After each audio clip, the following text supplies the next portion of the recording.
All right, so I decided to go ahead and do part two of this video, give a little bit more understanding with it. So we're gonna get into some scriptures to help edify that, to edify that vibe that's going out about the mark of the beast being a chip, you know. And remember what I said that beasts are men, and what man has changed times and laws and things of that nature.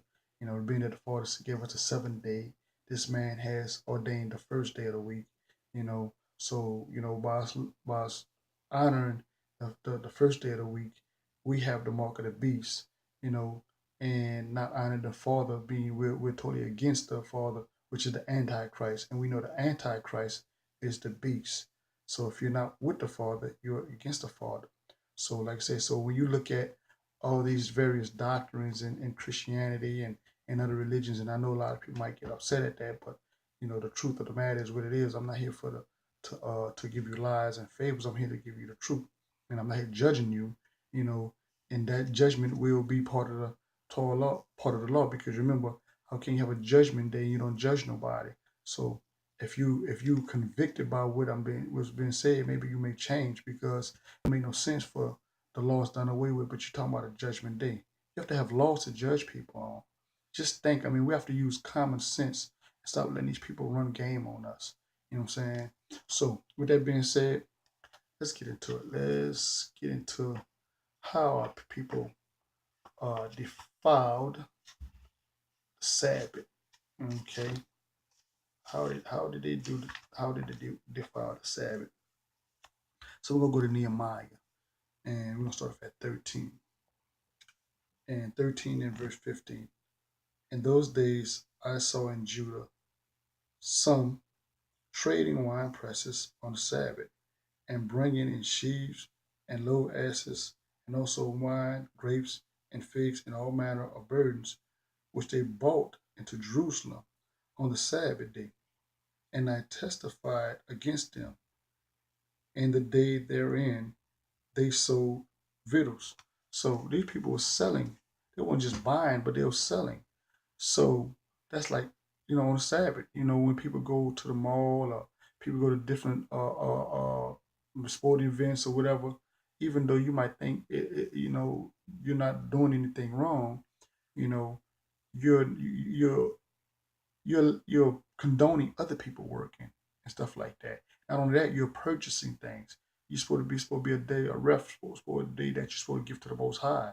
You know what I'm saying? But we'll go to church on Sunday, and then even some of these people who call Sunday their holy day, they don't even keep that clean. They go out there, they still purchase things on Sunday. You know what I'm saying? So even in your ignorance, you still doing double wrong in your ignorance.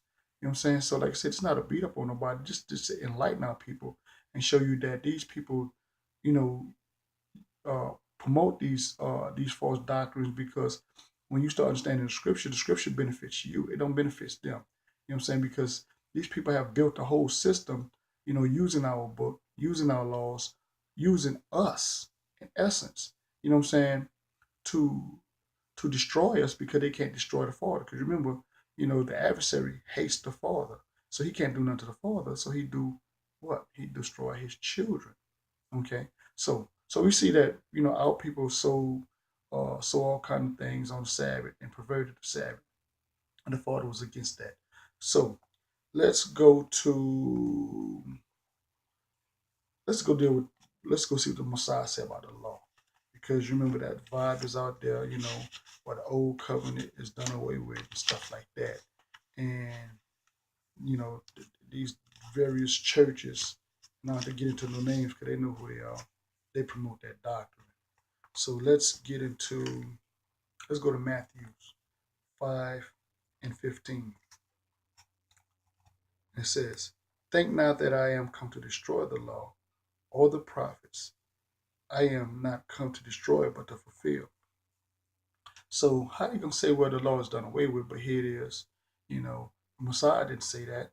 He said, "I come not to destroy but to fulfill." It's like if you say you have an obligation to fulfill, that means you have to do it. That don't mean you don't do it. That means you do it. So if we say that we keeping our eye on the Messiah, we must be like the Messiah and do what he do.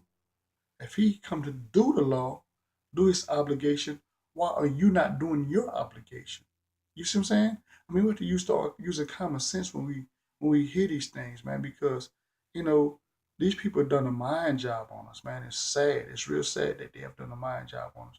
'Cause remember now, because our people think that they're looking from some horned gentleman with a pitchfork and a tail, not understanding that the beast is a man, and the man has a system just like the father has a system, and his system contradicts the father's system.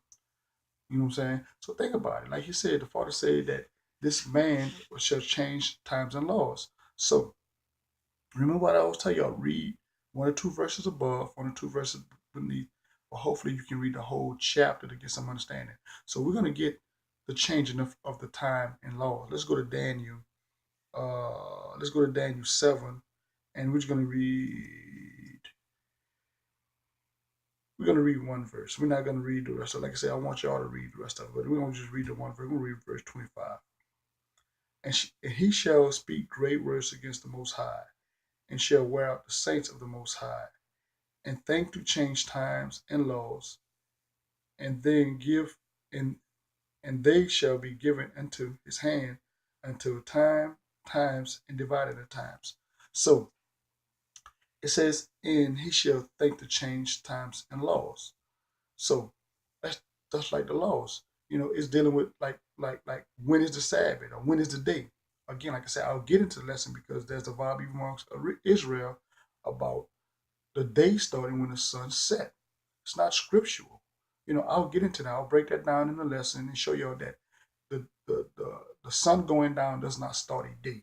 Now you can begin to celebrate the Sabbath on that, but that's just to keep a 24-hour keeping a Sabbath celebration for 24 hours. It doesn't start that day. The day does not start when sunset. But anyway, we're not going to get into that right now. I'm going to get into that in another lesson. But also, you remember he says, he shall wear out the saints. The saints are his people, or the Israelites. And how he went them out, he went them out in captivity. We still in our captivity. We really think we're free. You know what I'm saying? We're not understanding that, you know, you can never be free to your own land. You can never be free, under the tyranny of oppression of people who are killing and murdering you, not have been held accountable for the law. They're above the law. You know what I'm saying? So again, you're not free, when you have to pay taxes and stuff like that. So it just shows you that a lot of these things that are being said are contrary to what you've been taught. So when you get some more understanding of the Bible it really exposes who the beast is, who the adversaries, and who the devil is. You know what I'm saying? And people get upset with that. You know, if you're mad because I'm implying that a certain people or a certain doctrine is of devils, then it is what it is. The Bible's exposing that. I ain't calling nothing. I'm just reading what the Bible say. You know what I'm saying? So again, with that being said, I'd like to go ahead and say peace, shalom, love.